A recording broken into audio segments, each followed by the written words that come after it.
नमस्कार दोस्तों, आप सभी का स्वागत है आपके YouTube channel study with Ravi पर। दोस्तों, आज के इस क्लास में हम उत्तराखंड परीक्षावाणी समसामयिकी 2025 पढ़ने जा रहे हैं। फ्रेंड्स, उत्तराखंड परीक्षावाणी समसामयिकी हम परीक्षावाणी के 16वें एडिशन से पढ़ेंगे और 16वां एडिशन 2 मई 2025 को जारी हुआ।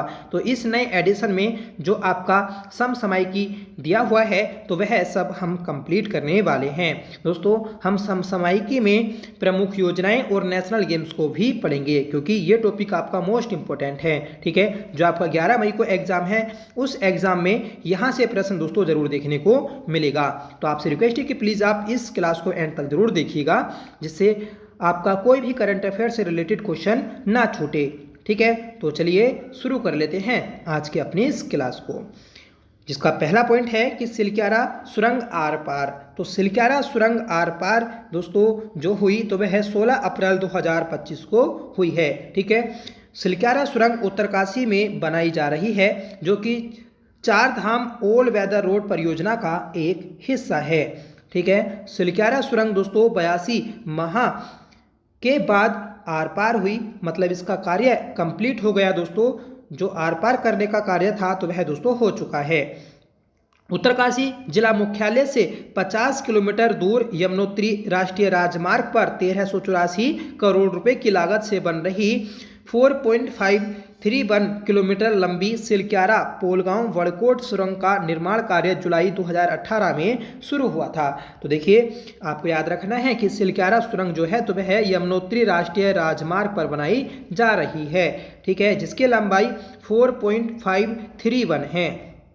ठीक है, सिलक्यारा सुरंग पोलगांव मतलब बड़कोट को जोड़ती है। आपसे भी पूछा जा सकता है कि ये आपस में किन दो स्थलों को जोड़ती है, तो सिलक्यारा और पोलगांव बड़कोट को जोड़ती है, जिसका कार्य जुलाई 2018 में शुरू हुआ था। राज्य की सबसे लंबी इस सड़क सुरंग का निर्माण राष्ट्रीय राजमार्ग एवं अवसंरचना विकास निगम लिमिटेड के दिशा निर्देश में नवयुग कंपनी कर रही है। तो आपसे ये भी क्वेश्चन बनेगा कि सिलक्यारा सुरंग किस कंपनी के द्वारा बनाई जा रही है, तो आपको बताना है नवयुग कंपनी के द्वारा, और यह राज्य की सबसे लंबी सड़क सुरंग है। लंबाई आपको विशेषकर याद रखनी है।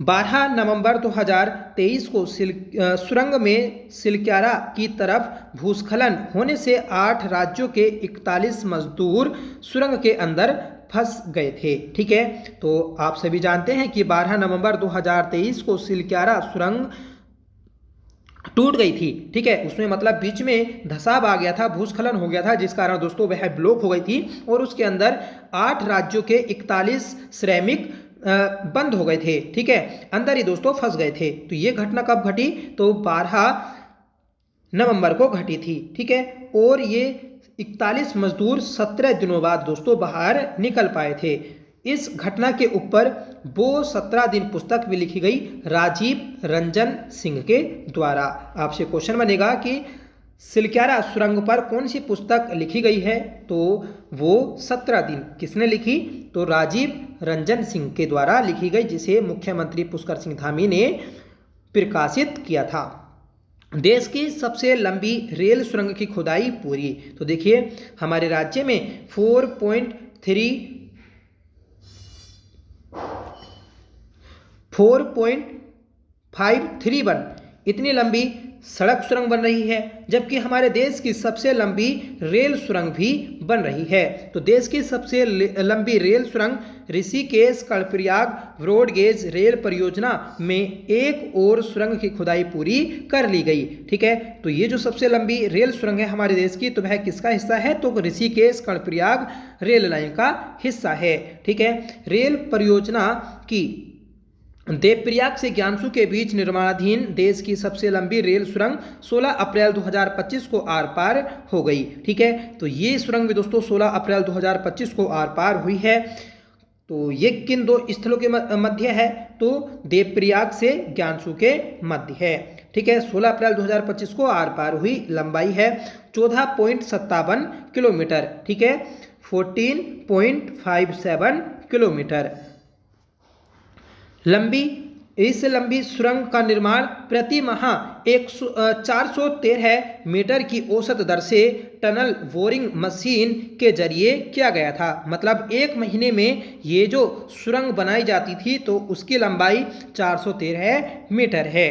ठीक है, उल्लेखनीय है कि इस सुरंग का नाम बाबा बोखनाग रखने का प्रस्ताव सीएम धामी ने केंद्र को भेजा है। तो ये जो सुरंग है इसका नाम बाबा बोखनाग रखा जाएगा, आपको याद रखना है।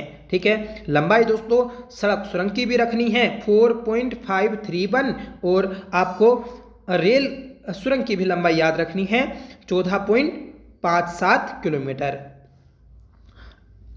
अगला पॉइंट है कि उत्तराखंड में रोपवे परियोजना। तो 5 मार्च 2025 को प्रधानमंत्री की अध्यक्षता वाली आर्थिक मामलों की मंत्रिमंडलीय समिति ने राष्ट्रीय रोपवे विकास कार्यक्रम पर्वतमाला परियोजना के तहत राज्य में 2 प्रमुख रोपवे परियोजनाओं को मंजूरी प्रदान की है। ठीक है, तो राष्ट्रीय रोपवे विकास कार्यक्रम के तहत उत्तराखंड में 2 रोपवे को मंजूरी दी गई।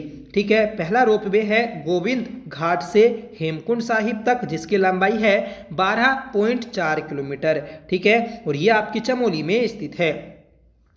दूसरा जो रोपवे है उसका नाम है सोनप्रयाग से केदारनाथ, इसकी लंबाई है 12.9 किलोमीटर। ठीक है, तो इन दोनों में जो सबसे लंबा है तो वह सोनप्रयाग केदारनाथ का है जो 12.9 किलोमीटर है, और यह रोपवे हमारे भारत का सबसे लंबा रोपवे होगा। ठीक है, इस रोपवे को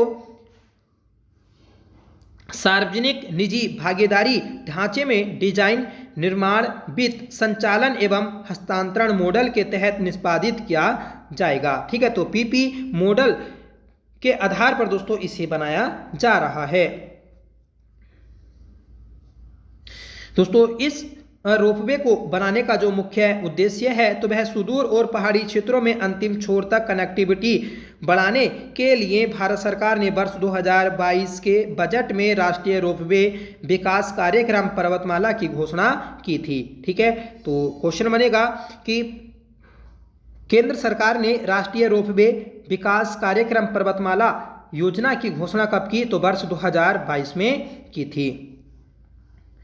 national highway logistics management limited द्वारा कार्यान्वित इस पहल का लक्ष्य 5 वर्षों के भीतर 12,000 किलोमीटर तथा 250 से अधिक रोपवे परियोजनाएं विकसित करना है।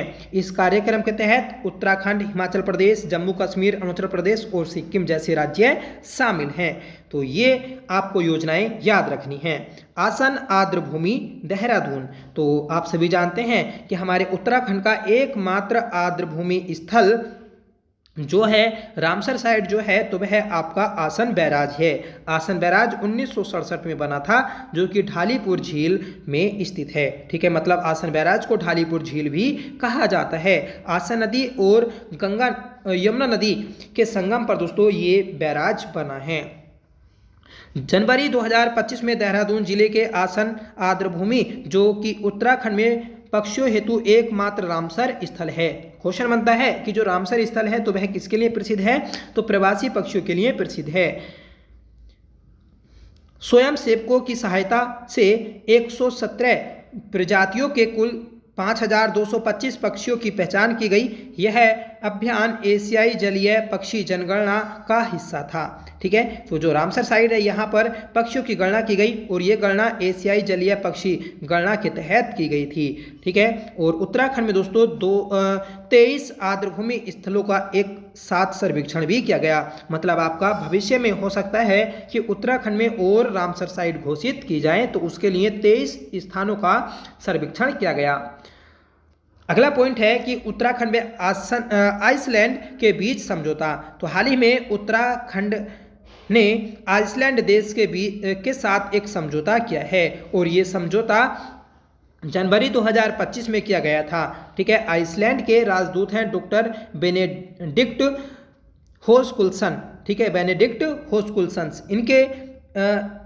इनसे दोस्तों समझौता हुआ है। ये समझौता जो हुआ तो वह भूतापीय ऊर्जा अन्वेषण एवं विकास हेतु हुआ है। तो सीधा क्वेश्चन बनेगा कि हाल ही में उत्तराखंड सरकार ने किस देश के साथ भूतापीय ऊर्जा अन्वेषण एवं विकास हेतु समझौता किया? तो आपको बताना होगा आइसलैंड। ठीक है, आइसलैंड की एक कंपनी है बर्किस कंसल्टिंग इंजीनियर्स, इस कंपनी के साथ दोस्तों ये समझौता हुआ है। इस समझौते के तहत उत्तराखंड भारत के वर्ष 2070 तक कार्बन तटस्थ होने में महत्वपूर्ण योगदान प्रदान करेगा। ठीक है, मतलब आपका जितना भी हमारे देश में कार्बन उत्सर्जित होता है तो उसे सोखने की, उसे ऑब्जर्व करने की जो होगी हमारे पास क्षमता होगी 2070 तक। ठीक है, ये भी दोस्तों समझौता किया गया। अगला पॉइंट है और मोस्ट इंपॉर्टेंट है, ये दोस्तों आपके पेपर में पूछा गया है 4 मई को कि रामायण वाटिका या फिर महाभारत वाटिका। तो हमारे राज्य में भारत की पहली रामायण वाटिका या महाभारत वाटिका जो बनी तो वह हल्द्वानी में बनी है। ठीक है, तो ये दोनों स्थल आपके हल्द्वानी में स्थित हैं। इन उद्यानों में रामायण एवं महाभारत महाकाव्यों में वर्णित पौधों की प्रजातियां लगाई गई हैं। रामायण वाटिका में वाल्मीकि रामायण में वर्णित 139 प्रजातियों में से 70 को लगाया गया है। वहीं महाभारत वाटिका जो कि 1 एकड़ में विस्तृत है में महाभारत में वर्णित 37 प्रजातियों को लगाया गया है। ठीक है, जिनमें खेर, पीपल, ढाक, हरसिंगार और ओम, आम और वहेड़ा आदि प्रमुख हैं। ठीक है, तो आपको सिंपल याद रखना है बस कि हमारे राज्य में रामायण वाटिका या फिर महाभारत वाटिका कहाँ पर बनी, तो ये बनी है आपके हल्द्वानी में। ठीक है,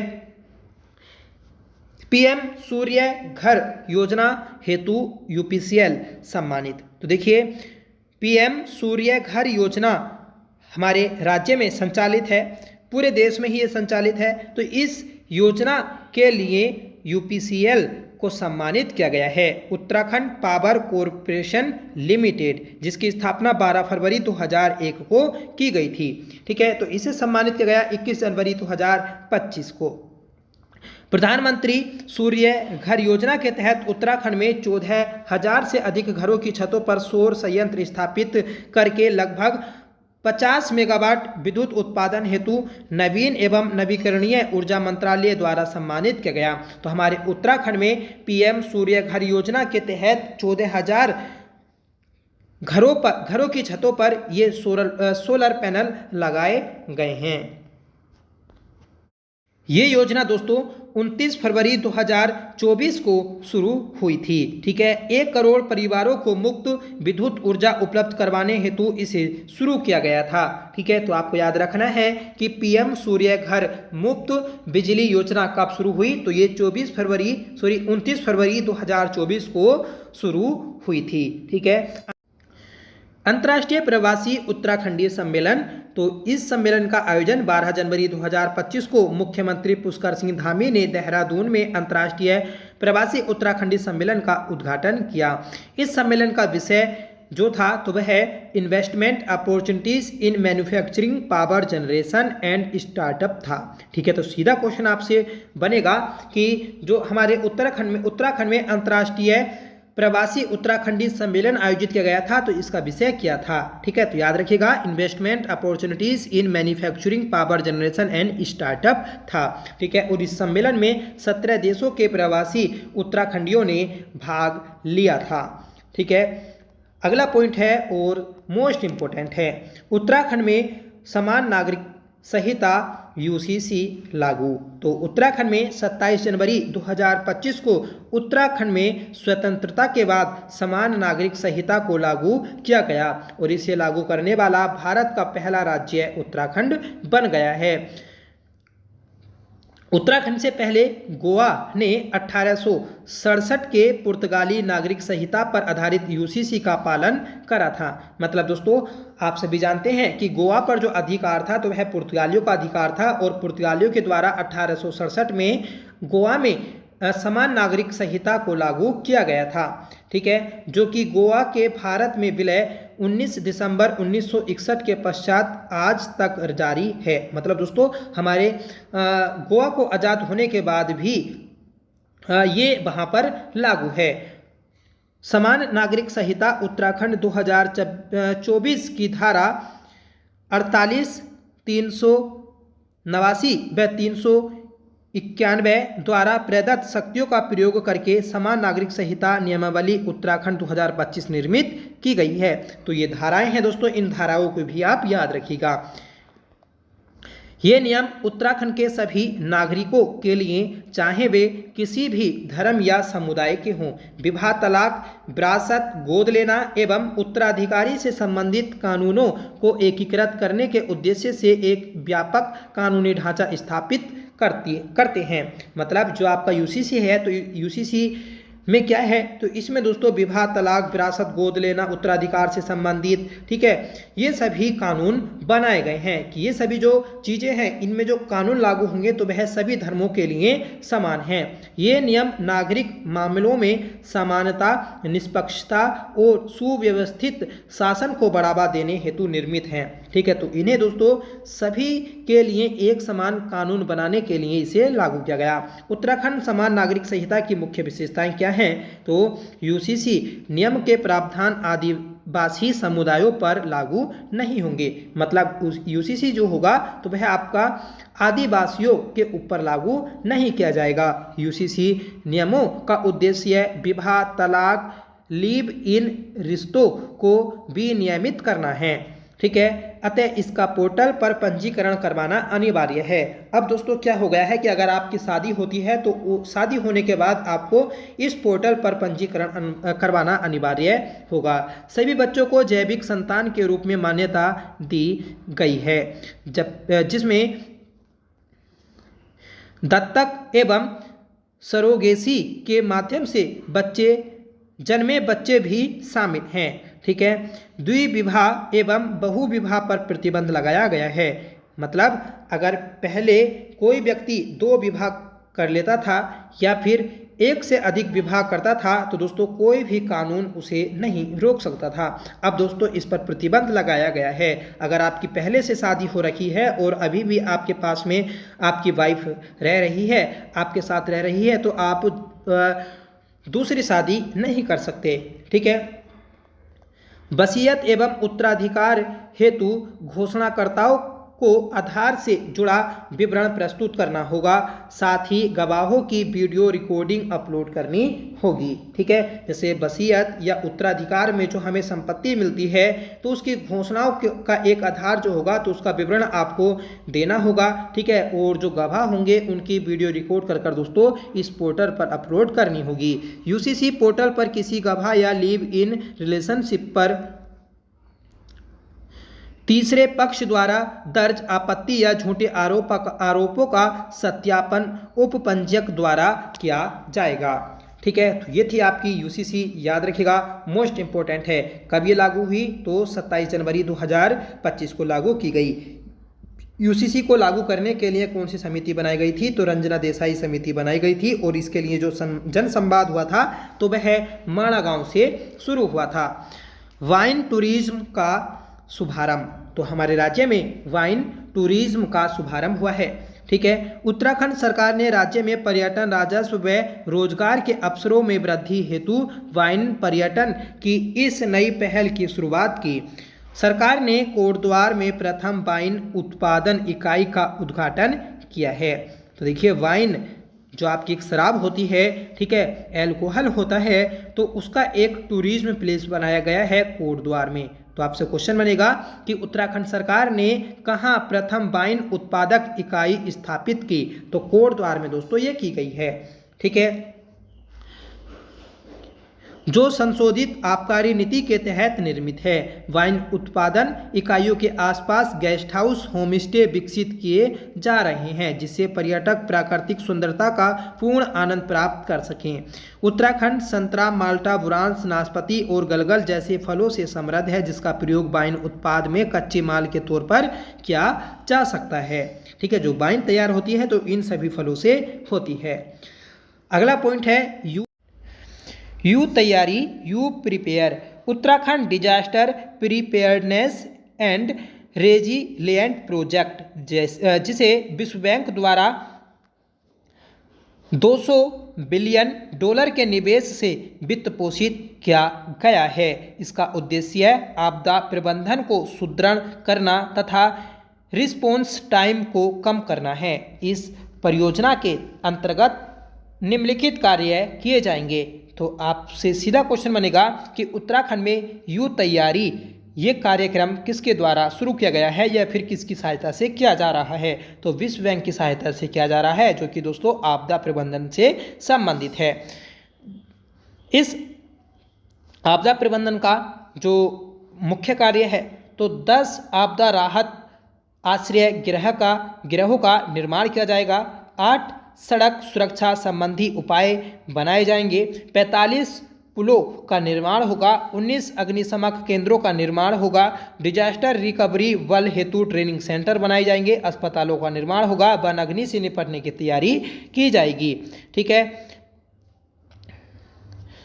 देखिए ISFR जो आपकी वन रिपोर्ट आई है तो उसी की बात की जा रही है कि जो ISFR 2023 है तो उसके अनुसार वन अग्नि की सर्वाधिक घटनाएं उत्तराखंड में घटी हैं। तो ये क्वेश्चन हमने दोस्तों वन रिपोर्ट वाली जो क्लास थी तो उसमें क्या है, अगर आपने वन रिपोर्ट नहीं पढ़ी है तो आप चैनल पर जाकर पढ़ सकते हैं, वहाँ पर आपको MCQ भी मिलेंगे और आपको थ्योरी भी मिलेगी। ठीक है, हमने दोस्तों इस नए एडिशन से वन रिपोर्ट को भी कंप्लीट कर लिया है, हमने आर्थिक सर्वेक्षण को भी पढ़ा है, हमने दोस्तों जनगणना को भी इस बुक से पढ़ लिया है। ठीक है, तो ये सभी टॉपिक हमारे हो चुके हैं इस बुक से।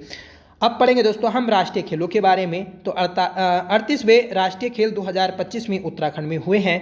38वें राष्ट्रीय खेलों का आयोजन 28 जनवरी से 14 फरवरी तक उत्तराखंड में किया गया। इन खेलों का उद्घाटन प्रधानमंत्री नरेंद्र मोदी ने देहरादून स्थित राजीव गांधी अंतर्राष्ट्रीय क्रिकेट स्टेडियम में किया था। इन खेलों का समापन केंद्रीय गृह मंत्री अमित शाह ने हल्द्वानी के गोलापार स्थित अंतर्राष्ट्रीय खेल स्टेडियम में किया। तो देखिए जो समापन किया था तो वह अमित शाह ने किया था हल्द्वानी में, जबकि इसका उद्घाटन नरेंद्र मोदी ने किया था देहरादून में। ठीक है, इस अवसर पर गृह मंत्री ने शीर्ष 3 टीमों services sports control board Maharashtra एवं हरियाणा को सम्मानित किया। ठीक है, मतलब ये जो आपके खेल हुए थे तो इन खेलों में टॉप 3 जो स्टेट थे या फिर टीमें थीं तो उन्हें सम्मानित किया गया। तो टॉप 3 कौन कौन है? सर्विसेज बोर्ड था, ठीक है, महाराष्ट्र और हरियाणा था। 38वें राष्ट्रीय खेल 2025 से संबंधित मुख्य तथ्यों की बात करें हम तो खेलों के आधिकारिक लोगों और शुभांकर का नाम मोली उत्तराखंड का राज्य पक्षी मोनाल से लिया गया है। ठीक है, तो सीधा क्वेश्चन बनेगा कि जो लोगो था या फिर शुभांकर था 38वें राष्ट्रीय खेलों का तो वह किससे प्रेरित था? तो मोली से प्रेरित, मतलब मोली था, और ये जो प्रेरित था ये आपका मोनाल से प्रेरित था। ठीक है, ये क्वेश्चन भी दोस्तों आपका 4 मई वाले पेपर में पूछा गया है और हमने ये क्वेश्चन काफ़ी बार किए हैं अपनी वीडियो में। ठीक है, 38वें राष्ट्रीय खेलों की मशाल का नाम तेजस्विनी था, जबकि टैगलाइन संकल्प से शिखर तक थी। ठीक है, तो 38वें राष्ट्रीय खेलों का मशाल तेजस्विनी और टैगलाइन संकल्प से शिखर तक। विभिन्न राज्यों व केंद्र शासित राज्यों से कुल 11,354 एथलीटों ने भाग लिया, जिसमें सर्वाधिक खिलाड़ी क्रमशः उत्तराखंड, हरियाणा, महाराष्ट्र के थे। तो 38वें राष्ट्रीय खेलों में सर्वाधिक जो प्लेयर शामिल हुए तो वह उत्तराखंड से शामिल हुए थे 1012, दूसरे स्थान पर हरियाणा और तीसरे स्थान पर महाराष्ट्र। इस आयोजन में 32 प्रतिस्पर्धा खेल एवं 4 प्रदर्शनी कार्यक्रम खेल शामिल किए गए थे। ठीक है, तो इसमें कितने खेल थे? तो 32 खेल और 4 प्रदर्शनी खेल शामिल थे। ठीक है, 4 प्रदर्शनी खेल कौन कौन से थे? मलखम, कुलारी, पयट्टू और राफ्टिंग, योगासन। ठीक है, ये सभी दोस्तों हम पहले ही पढ़ चुके हैं। जो हमारी क्लास से पहले से जुड़े हैं तो आज उन्हें ज़रूर बेनिफिट मिलेगा एक रिवीजन के तौर पर, क्योंकि दोस्तों हम पहले MCQ के फॉर्मेट में पढ़ रहे थे उसे और आज हम थ्योरी के फॉर्मेट में पढ़ रहे हैं। खेलों का आयोजन उत्तराखंड के 8 जिलों के 11 विभिन्न स्थानों पर किया गया, जिसमें देहरादून, हरिद्वार, नैनीताल, रुद्रपुर, पिथौरागढ़, हल्द्वानी, शिवपुरी और नई टिहरी शामिल हैं। तो ये 11 आपके शहर थे और ये 11 शहर 8 जिलों के हैं। ठीक है, अब देखिए हम पदक तालिका पर एक बार नज़र मार लें तो पहले स्थान पर पदक तालिका में सेवाएं खेल नियंत्रण बोर्ड था। ठीक है, जिसने 68 गोल्ड मेडल, 26 रजत और 27 दोस्तों कांस्य पदक जीते। ठीक है, और इसने कुल 121 मेडल जीते हैं। महाराष्ट्र दोस्तों दूसरे स्थान पर आता है पदक तालिका में, जिसने 54 गोल्ड मेडल, 71 सिल्वर मेडल और 76 दोस्तों कांस्य मेडल जीते हैं, और इसने टोटल 201 मेडल जीते। ठीक है, अब आपसे क्वेश्चन बनेगा कि पदक तालिका में पहले स्थान पर कौन सी टीम थी, तो सर्विसेज बोर्ड था। जबकि 38वें राष्ट्रीय खेलों में सर्वाधिक पदक जो जीते तो वह महाराष्ट्र ने जीते हैं। देखिए, जो पदक तालिका निर्धारित की जाती है तो वह आपकी गोल्ड मेडल को लेकर की जाती है। जो टीम सबसे ज़्यादा गोल्ड मेडल जीतेगी तो वह आपके पहले स्थान पर होगी। मान लीजिए कि किसी टीम ने 5 गोल्ड मेडल जीते और इसने टोटल 10 मेडल जीते हैं, और एक टीम है जिसने 2 गोल्ड मेडल जीते और उसने दोस्तों सभी प्रकार के जो मेडल जीते तो वह 100 जीत लिए। तो हम जो कहेंगे कि इस पदक तालिका में पहला स्थान जो दिया जाएगा तो वह आपका इस टीम को दिया जाएगा। ठीक है, तो इसमें टोटल मेडल को नहीं देखा जाता, इसमें सिर्फ गोल्ड मेडल को देखा जाता है।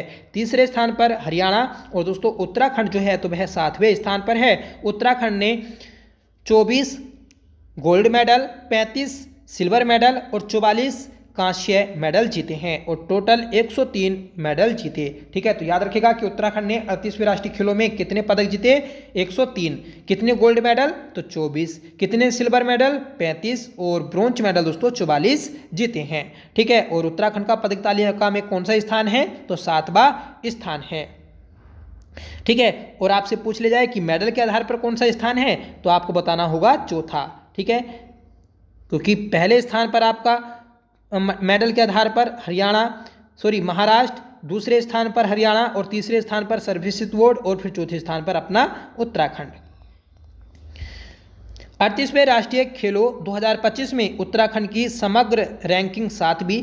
कुल पदकों की संख्या की दृष्टि से उत्तराखंड ने 103 की रैंक, राज्यों में महाराष्ट्र 201 व हरियाणा 153 के बाद तीसरी रैंक हासिल की है। मतलब राज्यों की बात कर लें तो राज्यों में तो तीसरा स्थान है, जबकि सर्विसेज बोर्ड को भी शामिल कर लेंगे तो चौथा स्थान है। ठीक है, 39वें राष्ट्रीय खेलों का आयोजन 2027 में मेघालय में किया जाएगा। तो ये भी आपका वेरी इंपॉर्टेंट है कि जो आपके अगले राष्ट्रीय खेल होंगे 2027 में तो वह मेघालय में आयोजित किए जाएंगे। अगला पॉइंट है counter magnet city. Counter magnet city क्या है, तो आपको थोड़ा सा मैं ऐसी संक्षेप में बताऊं तो जैसे देखिए, हम दिल्ली जाते हैं अच्छी मेडिकल सुविधाओं के लिए, अच्छी शिक्षा के लिए। ठीक है, अच्छे से वहाँ पर घूमने के लिए, वहाँ पर अच्छी फैसिलिटी है, अच्छा वह विकसित है, तो वहाँ पर दोस्तों हम आकर्षित होते हैं। ठीक है, क्योंकि वह आपका अच्छे से विकसित हो चुका है, तो वहाँ पर आपकी जनसंख्या काफ़ी ज़्यादा हो चुकी है। ठीक है, वहाँ पर आबादी बढ़ चुकी है, तो इसी चीज़ को कम करने के लिए उत्तराखंड में काउंटर मैग्नेट सिटी बनाई जा रही हैं। मतलब आप उन मैग्नेट सिटी की ओर आकर्षित हों, तो मैग्नेट सिटी के रूप में देहरादून और हरिद्वार को विकसित किया जा रहा है। ठीक है, देखिए, राजधानी दिल्ली एवं राष्ट्रीय राजधानी क्षेत्र एनसीआर में बढ़ती आबादी का दबाव कम करने हेतु एनसीआर की 400 किलोमीटर की परिधि में शहरों को काउंटर मैग्नेट बनाया जा रहा है। इन शहरों में राजधानी दिल्ली जैसे ही स्वास्थ्य, रोजगार, शिक्षा, खेलकूद की सुविधाएं नागरिकों को प्राप्त होंगी, जिसमें इन शहरों से दिल्ली की ओर होने वाले पलायन पर रोक लगाई जा सकेगी। ठीक है, हिसार हरियाणा, बरेली उत्तर प्रदेश, कोटा राजस्थान, पटियाला पंजाब, ग्वालियर मध्य प्रदेश को भी दोस्तों काउंटर मैग्नेट सिटी घोषित किया जा चुका है। ठीक है, उत्तराखंड में 2 ये सिटी बनेंगी, देहरादून और हरिद्वार। ठीक है, तो याद रखिएगा, आपको बता दिया गया है कि काउंटर मैग्नेट सिटी क्या है। 2 नए नगर निगम, तो आप सभी जानते हैं कि उत्तराखंड में 2 नए नगर निगम बने हैं, एक अल्मोड़ा और एक पिथौरागढ़। ठीक है, अब राज्य में कुल नगर निगम की संख्या 11 हो चुकी है। ठीक है, मुख्यमंत्री पुष्कर सिंह धामी की कैबिनेट ने 31 अगस्त 2024 को अल्मोड़ा एवं पिथौरागढ़ नगर पालिका परिषद को नगर निगम का दर्जा प्रदान कर दिया। देखिए हम जो लास्ट नगर निगम पढ़ते हैं तो वह श्रीनगर को पढ़ते हैं। श्रीनगर को नगर निगम 31 दिसंबर 2021 में बनाया गया था और उसके बनने के बाद राज्य में 9 नगर निगम हो गए थे। अब राज्य में दोस्तों 2 नए नगर निगम बने हैं जिनका नाम पिथौरागढ़ और अल्मोड़ा है। इन्हें 31 दिसंबर 2024 को नगर निगम का दर्जा दिया गया। ठीक है, इस प्रकार वर्तमान में दोस्तों 9 से बढ़कर 11 नगर निगम हो गए हैं। ठीक है, कुमाऊं मंडल में पिथौरागढ़ और अल्मोड़ा के नगर निगम बन जाने के बाद 3 से बढ़कर 5 नगर निगम हो गए हैं। ठीक है, इन 2 से पहले हल्द्वानी, रुद्रपुर और काशीपुर को नगर निगम का दर्जा प्राप्त है।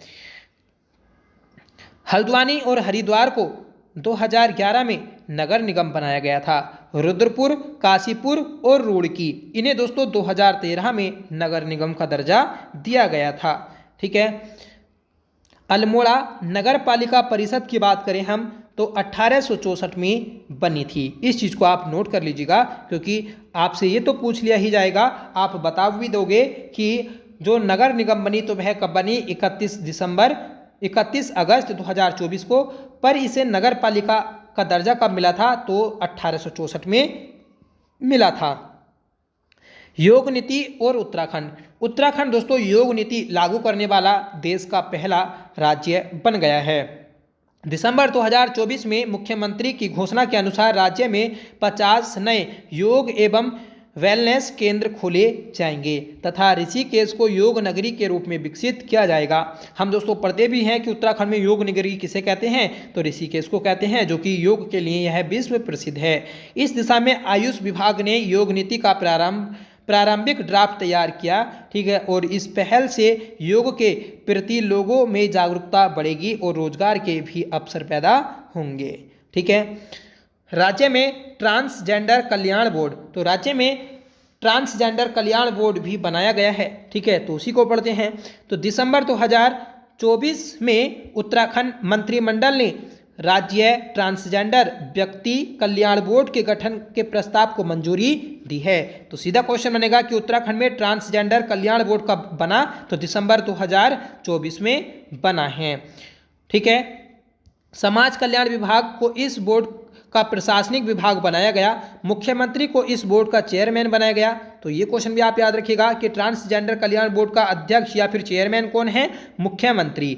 ठीक है, 2011 की जनगणना के अनुसार भारत में कुल 4,87,803 ट्रांसजेंडर थे तथा ट्रांसजेंडरों की सर्वाधिक प्रतिशत आबादी वाला राज्य उत्तर प्रदेश है। ठीक है, वहीं उत्तराखंड में ट्रांसजेंडरों की संख्या 4,555 है। ठीक है, जो थर्ड जेंडर होता है उसे दोस्तों ट्रांसजेंडर कहते हैं और इनकी संख्या उत्तराखंड में 4,555 है। अगला पॉइंट है और मोस्ट इंपॉर्टेंट है कि ग्रीन सेस और उत्तराखंड। दिसंबर 2024 की घोषणा के अनुसार उत्तराखंड सरकार राज्य में प्रवेश करने वाले बाहरी वाहनों पर ग्रीन सेस उपकर लगाएगी, जिससे पर्यावरण संरक्षण एवं प्रदूषण नियंत्रण को प्रोत्साहन प्राप्त होगा। मतलब दोस्तों जो बाहरी राज्यों के वाहन उत्तराखंड में आएंगे तो उन पर एक अलग से टैक्स लगेगा जो कि आपका पर्यावरण से संबंधित टैक्स होगा, जिसका नाम ग्रीन सेस रखा गया है।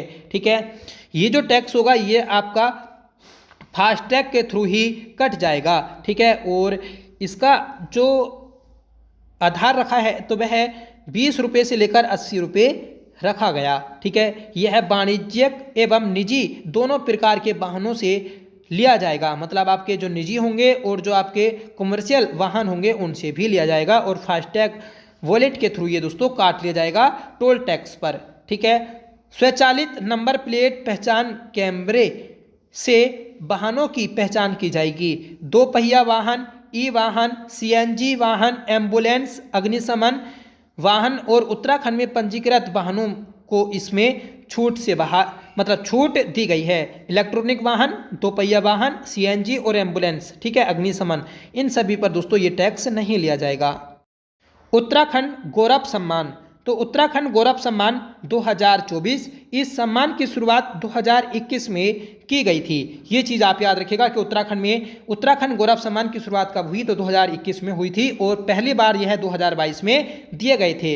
ये सम्मान दोस्तों उत्तराखंड स्थापना दिवस 9 नवंबर को दिए जाते हैं। प्रत्येक वर्ष यह पुरस्कार प्रदेश के उन 5 लोगों को प्रदान किया जाता है जिन्होंने मानवीय प्रयासों से किसी भी क्षेत्र में असाधारण योगदान दिया। ठीक है, तो हर साल ये जो पुरस्कार होता है 5 व्यक्तियों को दिया जाता है। ठीक है, किस लिए? तो दोस्तों जो हमारे चाहे वह समाज में हो, पर्यावरण में हो या फिर किसी भी सामाजिक कार्य के लिए हो, ठीक है, अगर उसमें योगदान देता है या फिर असाधारण योगदान देता है तो उसे यह पुरस्कार दिया जाता है। ठीक है, 9 नवंबर 2024 में यह पुरस्कार 5 व्यक्तियों को दिया गया और ये 5 व्यक्ति हैं जनरल अनिल चौहान, जो कि हमारे भारत के दूसरे चीफ ऑफ डिफेंस स्टाफ हैं, CDS हैं। ठीक है, और यह पौड़ी गढ़वाल के रहने वाले हैं। माता मंगला आध्यात्मिक गुरु व समाज सुधारक हैं। हेमंत पांडे फिल्म व टेलीविजन अभिनेता हैं। प्रीतम भरतवाल लोक गायक और महेश कुकड़ियाल ये दोस्तों वरिष्ठ चिकित्सक हैं। तो इन 5 व्यक्तियों को भारत गौरव सम्मान दिया गया 2024 में। ठीक है, इस सम्मान में हर एक सम्मानित व्यक्ति को 1-1 लाख रुपए की धनराशि और प्रशस्ति पत्र प्रदान किया जाता है। ठीक है, तो याद रखिएगा आप, इंपॉर्टेंट है। इनका क्षेत्र भी आपको याद रखना है। जैसे हेमंत पांडे तो ये फिल्म टेलीविजन से संबंधित है।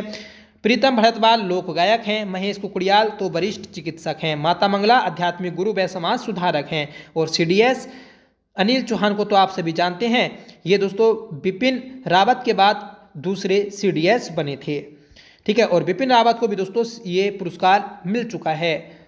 अगला पॉइंट है C.DOT और IIT रुड़की के मध्य समझौता। नवंबर 2024 में centre for development of telematics ने भारतीय प्रौद्योगिकी संस्थान रुड़की के साथ ग्रामीण क्षेत्रों में बेहतर 5G सेवा प्रदान करने हेतु 5G ग्रामीण कनेक्टिविटी हेतु मिलीमीटर वेव ट्रांसीवर के विकास के लिए समझौता किया है। ठीक है, तो IIT रुड़की ने 5G नेटवर्क की कनेक्टिविटी ग्रामीण क्षेत्रों में देने के लिए किसके साथ समझौता किया? तो C.DOT के साथ किया है।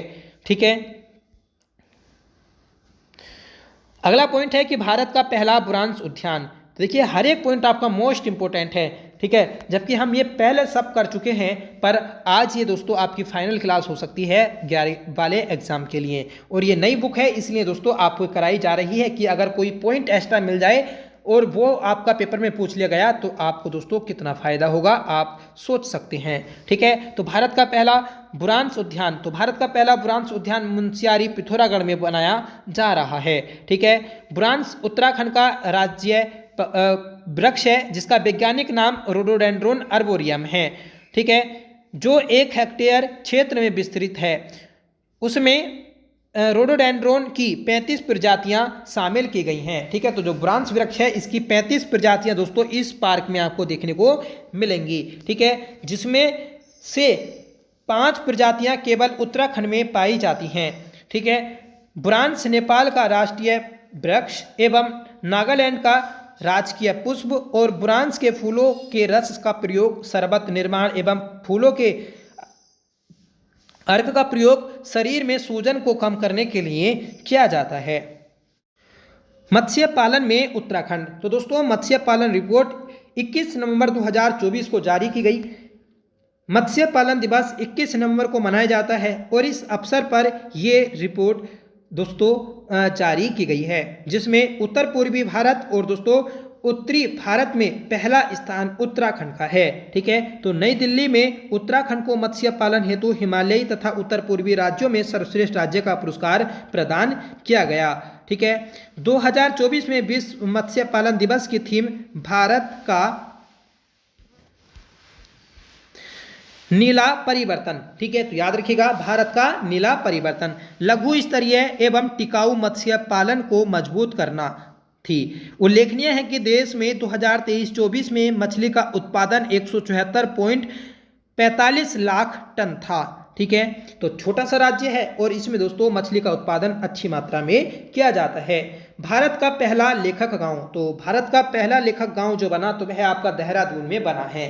ठीक है, तो पूर्व राष्ट्रपति श्री रामनाथ कोविंद, उत्तराखंड के राज्यपाल लेफ्टिनेंट जनरल गुरमीत सिंह एवं मुख्यमंत्री पुष्कर सिंह धामी ने 27 अक्टूबर 2024 को देहरादून से लगभग 24 किलोमीटर दूर थानो गांव में भारत के पहले लेखक गांव का उद्घाटन किया है? तो हमारे भारत का पहला लेखक गांव कौन बना? तो ये बना है थानो गांव, जो कि देहरादून में स्थित है। ये गांव जो बनाया गया तो 27 अक्टूबर 2024 में बनाया गया है। इसका उद्घाटन किसने किया? तो पूर्व राष्ट्रपति रामनाथ कोविंद और उत्तराखंड के राज्यपाल गुरमीत सिंह और पुष्कर सिंह धामी ने किया है। ठीक है, यह पहल साहित्यिक गतिविधियों व सांस्कृतिक आदान प्रदान को बढ़ाने हेतु तथा लेखकों को शांत व प्रेरणादायक माहौल प्रदान करने के लिए शुरू की गई थी।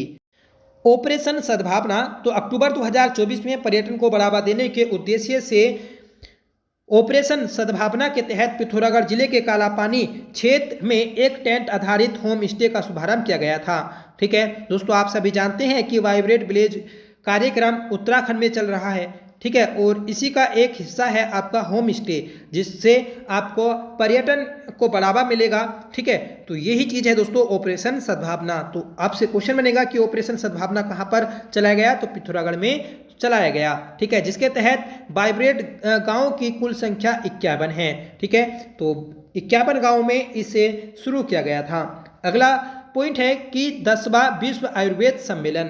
तो 10वां विश्व आयुर्वेद कांग्रेस या सम्मेलन एवं आरोग्य एक्सपो का आयोजन राजधानी देहरादून में किया गया, जिसकी थीम डिजिटल स्वास्थ्य आयुर्वेद परिप्रेक्ष्य थी। इस अवसर पर केंद्रीय आयुष मंत्री ने यह बताया कि 29 अक्टूबर 2024 को 9वें आयुर्वेद दिवस के अवसर पर अखिल भारतीय आयुर्वेद संस्थान नई दिल्ली में राष्ट्रव्यापी देश का प्रकृति परीक्षण अभियान प्रारंभ किया जा चुका है, जिसके तहत आयुर्वेद के सिद्धांतों के आधार पर 1 करोड़ से अधिक व्यक्तियों की प्रकृति का मूल्यांकन किया जाएगा। ध्यातव्य है कि इस द्विवार्षिक कार्यक्रम का आयोजन विज्ञान भारती की पहल पर विश्व आयुर्वेद फाउंडेशन द्वारा किया जाता है। ठीक है, और इसकी स्थापना 2011 में की गई थी, विश्व आयुर्वेद फाउंडेशन की स्थापना। अगला पॉइंट है कि पितृ छाया एक्सप्रेस। पितृ छाया एक्सप्रेस उत्तराखंड सरकार ने धार्मिक पर्यटन को बढ़ावा देने हेतु मुंबई से उत्तराखंड तक एक विशेष ट्रेन चलाने की घोषणा की है। पहले तो आपसे क्वेश्चन बनेगा कि पितृ छाया एक्सप्रेस क्या है? तो ये दोस्तों एक विशेष ट्रेन है जो कि आपकी मुंबई से उत्तराखंड के मध्य चलाई गई। ठीक है, यह ट्रेन हरिद्वार, ऋषिकेश, पंचप्रयाग, बद्रीनाथ, ब्रह्म कपाल जैसे तीर्थ स्थानों तक श्रद्धालुओं को ले जा सकेगी। ठीक है, पितृ छाया एक्सप्रेस IRCTC भारत गौरव पर्यटक ट्रेन का हिस्सा है। नेक्स्ट क्वेश्चन है कि ओम पर्वत से बर्फ लुप्त। ठीक है, तो ओम पर्वत आपका पिथौरागढ़ में स्थित है, जिसकी समुद्र तल से ऊंचाई लगभग 5900 मीटर है। ठीक है, जिसे फीट में बोलेंगे 19,356 फीट। यह पर्वत अपनी अनूठी चट्टान संरचना के लिए विख्यात है, जो देखने पर पवित्र हिंदू प्रतीक ओम जैसा दिखाई देता है। वर्षा की कमी व वैश्विक तापन के फलस्वरूप इतिहास में पहली बार इस पर्वत से बर्फ लुप्त हो गई है, जो पर्यावरणविदों हेतु गहन चिंता का विषय है। ठीक है, तो बस आप क्वेश्चन याद रखिएगा कि ओम पर्वत कहाँ पर है? पिथौरागढ़ में है। ठीक है, और इसकी आपको हाइट याद रखनी है। बेरोजगारों के मामले में उत्तराखंड, तो बेरोजगारी दर की बात करें हम तो सितंबर 2024 में जारी आवधिक श्रम बल सर्वेक्षण की वार्षिक रिपोर्ट 2023-24 के अनुसार उत्तराखंड में समग्र बेरोजगारी दर 4.5% से घटकर 4.3 दर्ज की गई। तो उत्तराखंड में बेरोजगारी दर कितनी है? तो 4.3% है, जिसमें सर्वाधिक कमी 15 से 29 आयु वर्ग में हुई है, जो 14.2 से घटकर 9.8 हो गई है। ठीक है, बेरोजगारी की कमी के मामले में उत्तराखंड अग्रणी राज्य है। ठीक है, मतलब हमारे पूरे भारत में बेरोजगारी में जो कमी आ रही है तो उस मामले में उत्तराखंड पहले स्थान पर है। ठीक है, तो बस आपको इतना ही याद रखना है।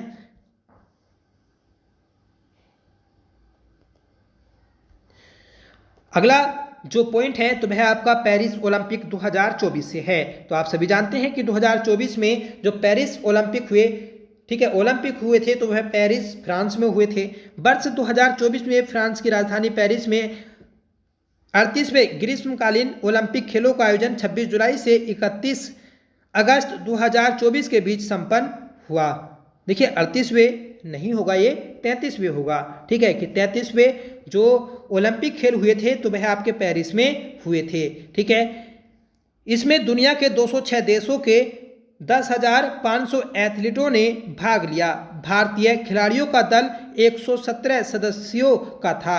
इन 117 सदस्यों में से 4 खिलाड़ी उत्तराखंड के थे, ठीक है। तो क्वेश्चन बस आपको यही याद रखना है कि पेरिस ओलंपिक ने उत्तराखंड के कितने प्लेयर्स ने भाग लिया, तो 4 खिलाड़ियों ने भाग लिया है, ठीक है। और ये 4 खिलाड़ी हैं लक्ष्य सेन, अंकिता दयानी, परमजीत बिष्ट और दोस्तों सूरज पवार, ठीक है। खलंगा आरक्षित वन में विरोध प्रदर्शन, तो खलंगा आरक्षित वन ये आपके देहरादून में स्थित हैं और इन वनों में दोस्तों कटाई की जा रही है। इन वनों में साल के वृक्ष पाए जाते हैं।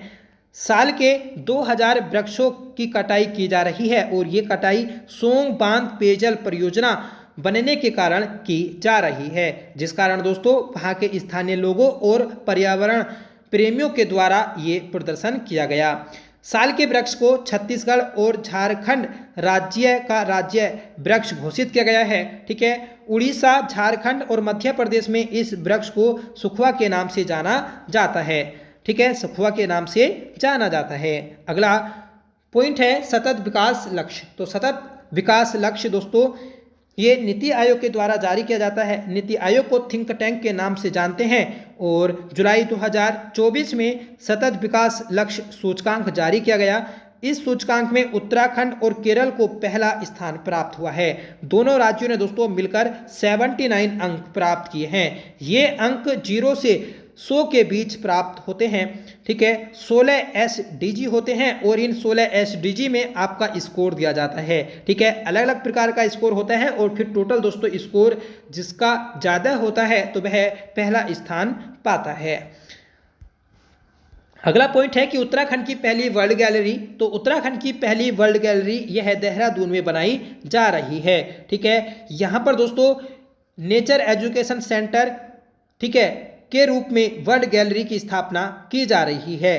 क्या होगा इसमें दोस्तों, पक्षियों के विभिन्न प्रकार के पक्षियों के हाई क्वालिटी वाले फोटो लगाए जाएंगे, पिक्चर लगाई जाएंगी, जिससे आपको वह असली पक्षी दिखाई देंगे, ठीक है। और वहाँ पर उन पक्षियों की आवाज़ भी चलाई जाएगी, ठीक है, सुनाई जाएगी। उनके पंखों और घोंसलों को भी दोस्तों दिखाया जाएगा, जिससे वहाँ पर आने वाले जितने भी पर्यटक होंगे तो उन्हें रियल पक्षी महसूस हों। तो ये चीज़ आप याद रखिएगा कि वर्ल्ड गैलरी कहाँ पर बनाई गई है, तो उत्तराखंड में बनाई गई है।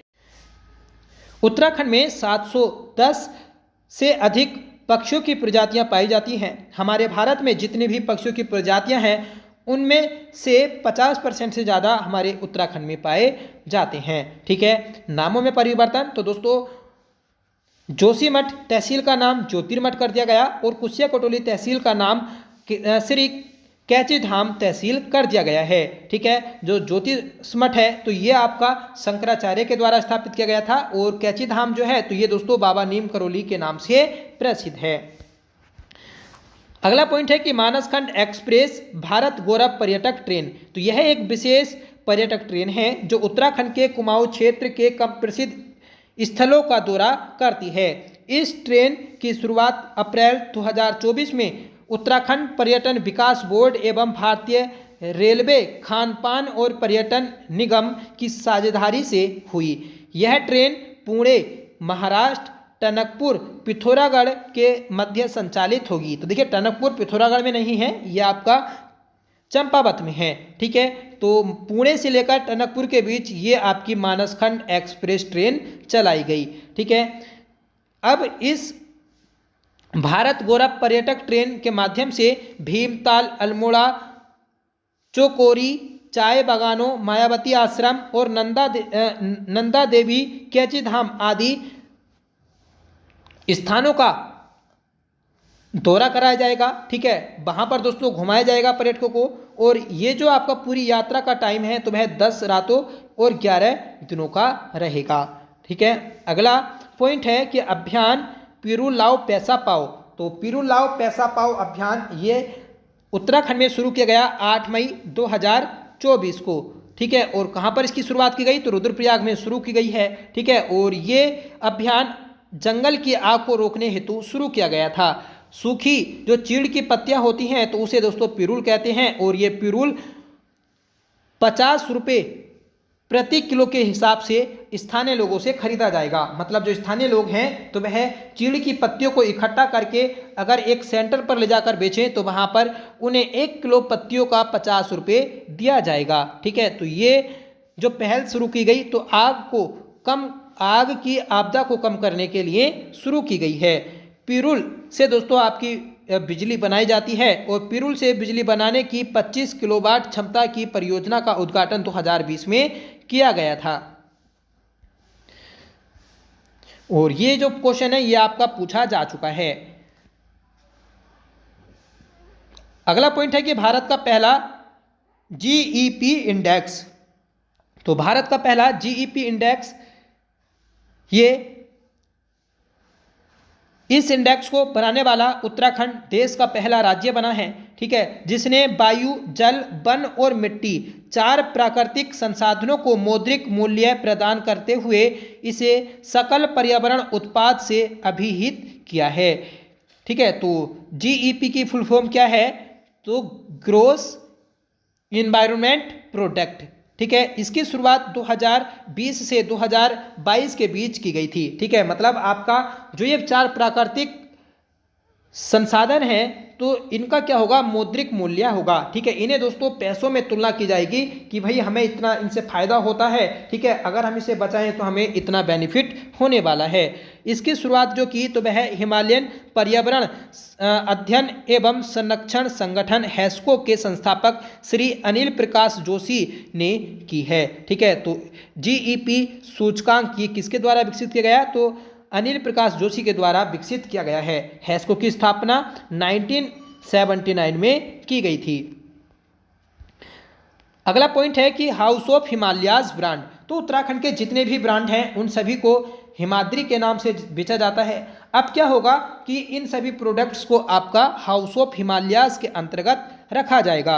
ठीक है, इस ब्रांड का शुभारंभ प्रधानमंत्री नरेंद्र मोदी ने दिसंबर 2023 में निवेशक सम्मेलन में किया था। इसके तहत अब राज्य के उत्पादों को हाउस ऑफ हिमालयाज ब्रांड के नाम से बाजार में उपलब्ध कराया जाएगा। अब तक दोस्तों हिमाद्री ब्रांड से ये उपलब्ध कराए जाते थे। ठीक है, तो आप इसे याद रखिएगा, इंपॉर्टेंट है। राज्य के उत्पादों को हिमाद्री, ग्राम्याश्री एवं हिलांस आदि नामों से भी जाना जाता था। ठीक है, अब इन सभी को दोस्तों हाउस ऑफ हिमालयाज ब्रांड के नाम से ही जाना जाएगा। ठीक है, दमस्क गुलाब। तो दमस्क गुलाब क्या है तो अपने अनूठे व अत्यधिक सुगंध तथा रंगों की विविधता के लिए प्रसिद्ध दमस्क गुलाब के फूल राज्य के चमोली जनपद में स्थित फूलों की घाटी में पाए जाते हैं, जिससे इत्र बनाने हेतु निवेशकों ने रुचि दिखाई है। ठीक है, प्रदेश की पहली सेवा क्षेत्र नीति तो ये 17 सितंबर 2023 को शुरू की गई। इसका उद्देश्य है कि राज्य के सेवा क्षेत्र में निवेश हेतु निवेशकों को आकर्षित करना। इसका लक्ष्य है 20 लाख रोजगार का सृजन व 10 लाख श्रमिकों का कौशल विकास करना है। ठीक है, तो इस प्रकार के प्रश्न आपकी परीक्षा में पूछे जाते हैं, तो याद रखिएगा कि सेवा क्षेत्र नीति उत्तराखंड में पहली कब आई तो 12 सितंबर 2023 को आई, जिसका उद्देश्य है निवेशकों को आकर्षित करना है। ठीक है, 20 लाख रोजगार सृजन करना है, 10 लाख श्रमिकों को कौशल विकास के लिए ट्रेनिंग देनी है। ठीक है, और इसका जो क्षेत्र है तो वह स्वास्थ्य, शिक्षा, फिल्म व मीडिया, वेलनेस सेंटर, स्पोर्ट्स और आईटी सेक्टर हैं। अनुदान तो किसी भी क्षेत्र में निवेश पर 25% पूंजी का अनुदान दिया जाएगा। ठीक है, जबकि न्यूनतम पूंजी निवेश जो रहेगी तो वह आपका योग में 50 करोड़, स्कूल में 50 करोड़, स्वास्थ्य में 200 करोड़, विश्वविद्यालय में 50 करोड़, डेटा सेंटर में 100 करोड़ और ओली को विश्व स्तरीय स्कीइंग सेंटर बनाना, ये इसका उद्देश्य है। ठीक है, अब आता है दोस्तों कि उत्तराखंड हेलीपैड व हेलीपोर्ट नीति, तो ये भी आपकी 2023 में आई 4 दिसंबर को। ठीक है, तो उत्तराखंड में हेलीपैड और हेलीपोर्ट नीति कब शुरू की गई, तो 4 दिसंबर 2023 को शुरू की गई। ठीक है, इसे जो शुरू करने का उद्देश्य है तो वह प्रदेश में एयर कनेक्टिविटी बढ़ाने हेतु निजी भूमि पर हेलीपैड व हेलीपोर्ट बनाना है। इसके लिए दोस्तों जो आवश्यक भूमि होगी तो वह न्यूनतम 1000 वर्ग मीटर और हेलीपोर्ट हेतु न्यूनतम 4000 वर्ग मीटर है। ठीक है, तो कोई भी अपनी निजी भूमि पर एक लाइसेंस के थ्रू हेलीपोर्ट बना सकता है। ठीक है, या हेलीपैड बना सकता है।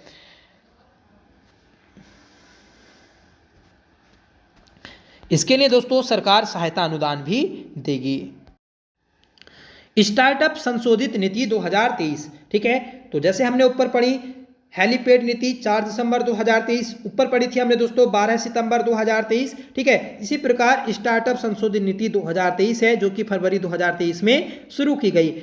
स्टार्टअप को प्रोत्साहित एवं उन्हें वित्तीय सहायता पहुंचाना इसका उद्देश्य है। अगले 5 वर्षों में 1000 नए स्टार्टअप स्थापित करना। अन्य तथ्य है कि स्टार्टअप को बढ़ावा देने हेतु 200 करोड़ रुपए का वेंचर फंड तैयार किया गया है। ठीक है, नवाचार आइडिया विजेता को 2 लाख रुपए, पूर्व में 50,000 रुपए का पुरस्कार दिया जाएगा। 10 लाख रुपए तक के नए स्टार्टअप को राज्य सरकार सीधे खरीद सकेगी। ठीक है, तो याद रखिएगा आप, इंपॉर्टेंट है। मान्यता प्राप्त स्टार्टअप को 1 वर्ष तक की निःशुल्क इनक्यूबेशन सुविधा उपलब्ध कराई जाएगी। राज्य सरकार द्वारा ट्रेडमार्क लेने हेतु 10,000 रुपए की आर्थिक सहायता प्रदान की जाएगी। पेटेंट के लिए 1 से 1.5 लाख रुपए तक की वित्तीय सहायता दी जाएगी। ठीक है, और उत्पादों को डिजाइन देने के लिए 10,000 रुपए की सहायता दी जाएगी। ठीक है, मान्यता प्राप्त स्टार्टअप के लिए 10 लाख व महिला, SC ST, दिव्यांग तथा ग्रामीण क्षेत्रों के लिए 5 लाख रुपए की एक मुश्त फंडिंग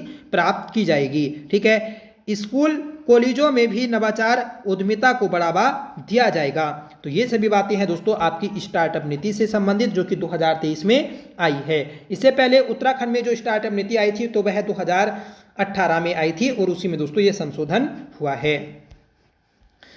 ठीक है, MSME नीति ये अगस्त 2023 में आई। राज्य में MSME अर्थात सूक्ष्म लघु व मध्यम उद्योग निवेश को बढ़ावा तथा मुख्य रूप से पर्वतीय क्षेत्रों में निवेश हेतु प्रोत्साहित करना है। इसका उद्देश्य है कि SC ST, दिव्यांग आदि के द्वारा नए उद्योग लगाने पर 5% अतिरिक्त अनुदान दिया जाएगा। ठीक है, पर्वतीय क्षेत्रों में कृषि आधारित उद्योग लगाने पर मंडी शुल्क में 5 सालों तक 5% की छूट दी जाएगी। ठीक है, मैदानी क्षेत्रों में निवेश करने पर 1.5 करोड़ तथा पर्वतीय क्षेत्रों में 50 लाख से 4 करोड़ तक की सब्सिडी प्रदान की जाएगी। ठीक है, तो इसके लिए दोस्तों आपकी एक राज्य और जिला स्तरीय कमेटी भी गठित की गई है। याद रखिएगा, श्रेणी A व श्रेणी B क्षेत्र के कृषि उत्पाद संबंधी उद्योग को 5 वर्षों तक मंडी शुल्क में 50% की छूट प्रदान की जाएगी। ठीक है, तो ये आपकी नीति थी किसको लेकर, MSME जो कि सूक्ष्म लघु और मध्यम नीति थी। ठीक है, सिलक्यारा सुरंग रेस्क्यू ऑपरेशन, तो ये हमने दोस्तों पीछे भी पढ़ा था कि जो सिलक्यारा सुरंग है तो वह यमुनोत्री राष्ट्रीय मार्ग पर बनाई जा रही है। ठीक है, जिसकी लंबाई 4.531 किलोमीटर है। ठीक है, जिसे बनाने में 82 महीनों का समय लगा। ठीक है, और दोस्तों ये जो बन रही है तो नवयुग कंपनी के द्वारा बनाई जा रही है जो कि गुजरात की कंपनी है। ठीक है, ये 16 अप्रैल को पूरी हो चुकी है। ठीक है, और यहाँ पर सिलक्यारा सुरंग जो घटना घटी थी उसमें 8 राज्यों के 41 मजदूर 17 दिनों तक फंसे थे। ठीक है, और 28 नवंबर 2023 को उन्हें सुरक्षित बाहर निकाला गया था। ठीक है, सिलक्यारा बड़कोट सुरंग, तो सिलक्यारा और बड़कोट इन दोनों स्थानों को जोड़ती है ये सुरंग, ये भी आपको याद रखना है। और ये जो सुरंग है तो ये 4 धाम ऑल वेदर रोड परियोजना का एक पार्ट है जिसके तहत गंगोत्री, यमुनोत्री, केदारनाथ और बद्रीनाथ की यात्रा सुगम हो सकेगी। ठीक है, तो याद रखिएगा आप, इंपॉर्टेंट है। नवयुग इंजीनियरिंग कंस्ट्रक्शन कंपनी के द्वारा इसे तैयार किया जा रहा है। ठीक है। सॉरी, अभी आपको मैंने बताया था गुजरात, गुजरात की नहीं, ये आपकी हैदराबाद की कंपनी है।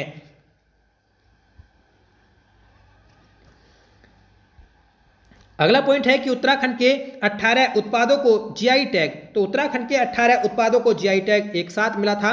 17 से 21 नवंबर को उत्तराखंड में एक जीआई टैग उत्सव आयोजित किया गया था देहरादून में, ठीक है। और उस उत्सव में उत्तराखंड के 18 उत्पादों को जीआई टैग दिया गया था। जीआई टैग 10 वर्षों के लिए होता है। जीआई टैग अधिनियम आपका 1999 में आया था, ठीक है। तो उत्तराखंड में 9 जीआई टैग प्राप्त करने वाली वस्तुएं पहले से थी, अब दोस्तों 18 और जुड़ गई हैं। तो टोटल जीआई टैग प्राप्त वस्तुएं कितनी हैं, तो 27 हैं, ठीक है। इसमें आपका मुखौटा, काष्ठकला, ठीक है, मोमबत्ती, बैरी नाक चाय, लाल चावल, काला भट्टा, चौलाई, ठीक है, मंडुआ, झगोरा, ये दोस्तों सभी शामिल हैं।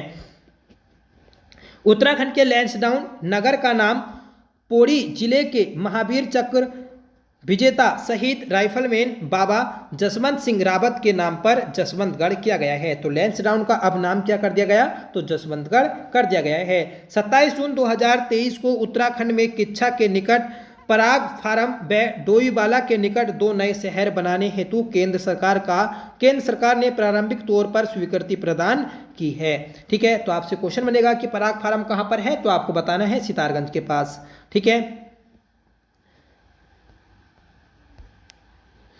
अगला है दोस्तों कि नवीन चक्राता टाउनशिप। तो नवीन चक्राता टाउनशिप 31 मई 2023 को उत्तराखंड कैबिनेट ने देहरादून जिले में नवीन टाउनशिप को बसाए जाने के प्रस्ताव को मंजूरी दे दी है, ठीक। देखिए, सोमनाथ मेला मासी, तो सोमनाथ मासी मेला ये रानीखेत में लगता है, रामगंगा नदी के तट पर, इसे आप याद रखिएगा, ठीक है। और इसमें जो पहला सत्र होता है इस मेले का, उसे सल्टिया मेला कहा जाता है, ठीक है। इसमें दोस्तों पानी को उछालकर एक खेल भी खेला जाता है, ठीक है, इस चीज को भी याद रखिएगा, ठीक है। तुंगनाथ मंदिर राष्ट्रीय स्मारक को घोषित किया गया था 26 मई 2023 को, ठीक है, इस चीज को भी आप याद रखिएगा। उत्तराखंड का जो माड़ा गांव है, तो उसे देश का पहला गांव घोषित किया गया था 24 अप्रैल 2023 को, ठीक है। चमोली जिले में भारत चीन सीमा पर बसे सीमांत गांव माड़ा के प्रवेश द्वार पर सड़क संगठन बीआरओ की ओर से देश के अंतिम गांव के स्थान पर पहले गांव का साइन बोर्ड लगाया गया है। प्रधानमंत्री नरेंद्र मोदी ने माड़ा गांव को भारत के अंतिम गांव की बजाय देश का पहला गांव की संज्ञा दी, ठीक है। तो इस चीज को आपको याद रखना है, ठीक है, ये डेट आपको याद रखनी है। ए हेल्प कार्यक्रम, तो ए हेल्प कार्यक्रम ये मुख्यमंत्री पुष्कर सिंह धामी के द्वारा survey of India auditorium Dehradun में शुरू किया गया था। ए हेल्प का मतलब होता है एनिमल हेल्प, ठीक है। तो ए हेल्प कार्यक्रम किससे संबंधित है, तो ये दोस्तों एनिमल से संबंधित है, जिसका शुभारंभ 2023 में किया गया था, अप्रैल 2023 में, ठीक है।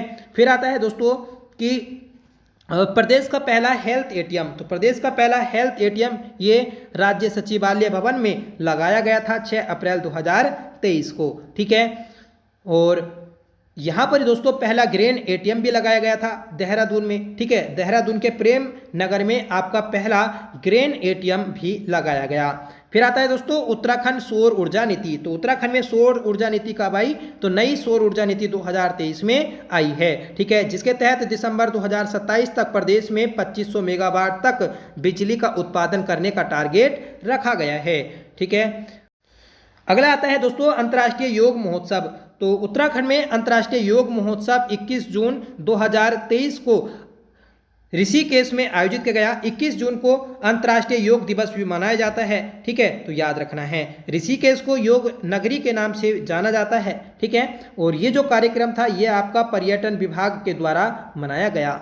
मुख्यमंत्री उत्थान और ज्ञानकोश योजना, तो ये 20 फरवरी 2023 को शुरू की गई थी, जिसका उद्देश्य IAS PCS समेत कई प्रतियोगी परीक्षाओं के लिए मुफ्त कोचिंग की व्यवस्था करना है। अगर आप दोस्तों कोई प्री एग्जाम क्लियर कर लेते हैं तो उसमें आपको उसके मेंस एग्जाम के लिए 50,000 रुपये की सहायता के रूप में राशि प्रदान की जाएगी, ठीक है। तो याद रखिएगा कि ये जो मुख्यमंत्री उत्थान योजना है तो ये आपकी फ्री कोचिंग से संबंधित है। जबकि ज्ञान कोश योजना जो है इसके तहत आपको क्या होगा कि फ्री में पुस्तकालय उपलब्ध कराए जाएंगे, ठीक है, पढ़ने के लिए लाइब्रेरी और बुक्स उपलब्ध कराई जाएंगी।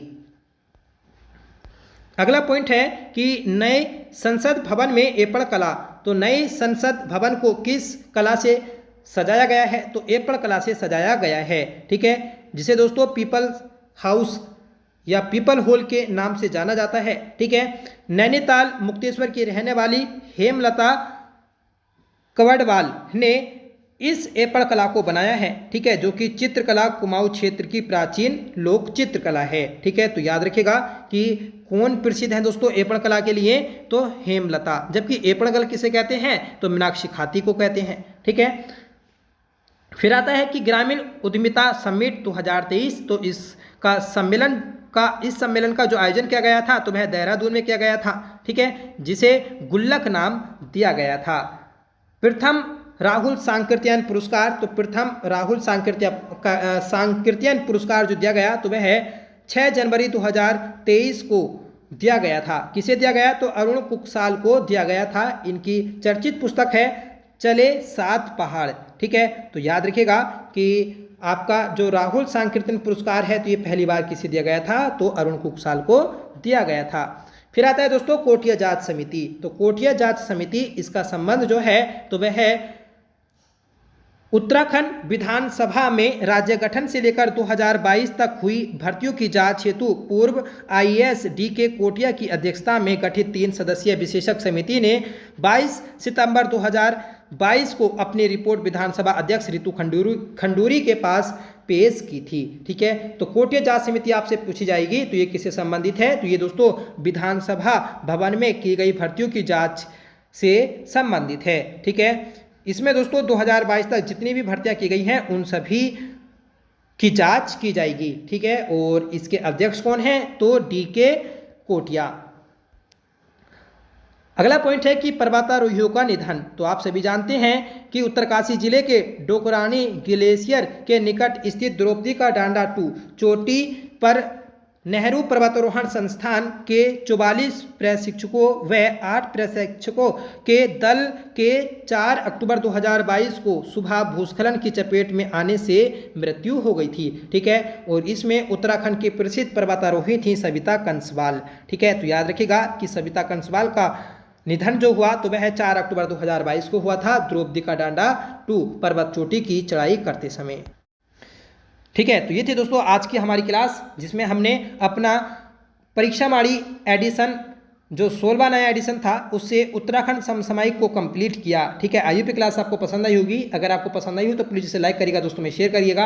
हमने दोस्तों परीक्षावाणी से जितने भी टॉपिक किए हैं अगर आपने वह नहीं देखे तो प्लीज़ उन्हें जरूर देख लीजिएगा। हमने दोस्तों वन रिपोर्ट को किया है, आर्थिक सर्वेक्षण को किया है, ठीक है, जनसंख्या जो जनगणना है तो उसे भी दोस्तों कर लिया है, ठीक है। और BS नेगी का करंट अफेयर भी हमने किया है, अगर आपने वह नहीं देखा है तो उसे भी आप जरूर देख लीजिएगा, ठीक है। तो ये आपकी मोस्टली क्लास थी जो आपको जरूर देखनी है एग्जाम से पहले, तो इन्हें जरूर देख लीजिएगा, ठीक है। आपसे रिक्वेस्ट है। तो चलिए मिलते हैं नेक्स्ट वीडियो के साथ, तब तक के लिए bye, thank you so much for watching, जय हिंद।